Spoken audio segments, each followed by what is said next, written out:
I came across something on social media earlier today, and I figured we'd give it a shot here. Maybe it turns into a video. All right. Ipe Mizuhara. How do you pronounce it again? Epe? I think that was pretty good. Mizuhara? Ipe? I think it would be Ipe. Tomato type stuff. Yeah, I guess so. You see what he's doing with his free time now? I happen to see the headline. He is now delivering food or delivering groceries, working for Uber Eats. Right. I mean, I've often said to you that if you decided to go purely the content creator route and like nothing but TikTok and Instagram and YouTube as like a living, you could deliver Uber Eats on the side. That sounds like a satisfying career to do. I mean, what's wrong with that? No, nothing wrong with that. I delivered, not for Uber Eats, because I don't even think Uber existed at the time, but I delivered for a pizzeria when I was first getting into broadcasting, and it was great. You get cash, you know, it controls easy hours to work around, you know, flexible hours, if you will. Well, sticking with Mizuhara, delivering groceries now in his spare time after he was boycotted by the MLB.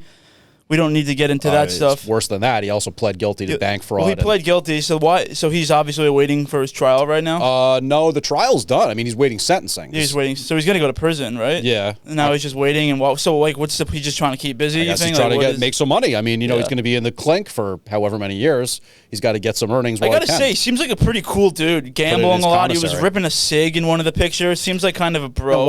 Why would him ripping a cig be, like, cool? What is this, like 1950s? No, he's ripping a cig, like... You know, it's a cool thing to do. If I was an Uber Eats driver, I'd be ripping cigs all the time. He's a common guy. I can relate to him. Have you ever actually had a cigarette? Yeah, I've had cigarettes. Oh, okay.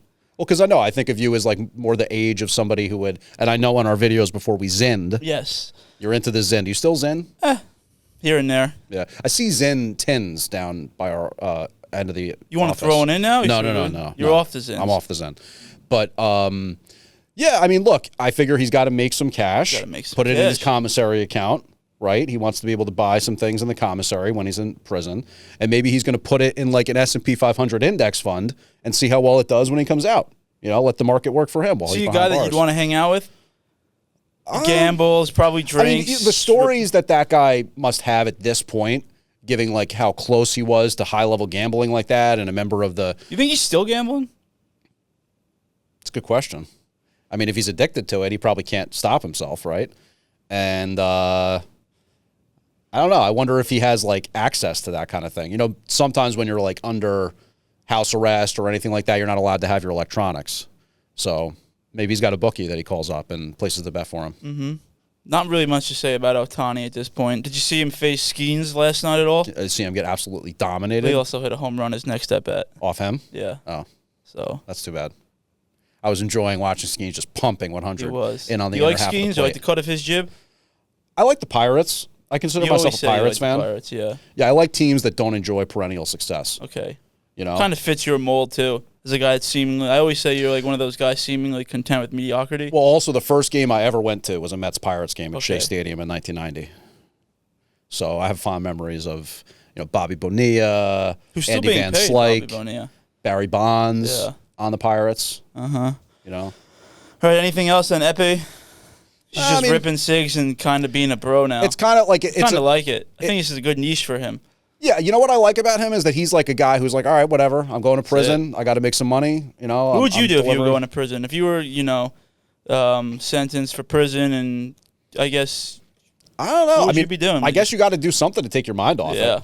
I feel like working is probably as good a thing as ever, but I would probably want to be like launching like the Bookie podcast. You know what I mean? Like, I'd what was it probably kill like myself, to be honest with you. Not to get like all sentimental and bad. Yeah, like, that's so sentimental. No, but like I'd probably kill myself if I was in his shoes. So you're talking about a guy that was an interpreter for Ohtani. All right, and now he's thrown his whole entire life away. Okay, and if you are someone who is about to go to prison or in prison or coming out of prison, he was ripping cigs. Maybe you don't look at life that way, and that's fine. Life goes on. You know, unfortunately, people get in trouble for things.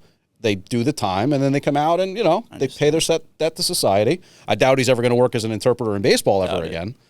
But, you know, there's a lot of applications for interpreters. Okay, so you wouldn't kill yourself? No, I would not. I would advise against Ipe Mizuhara doing anything along the lines of self-harm.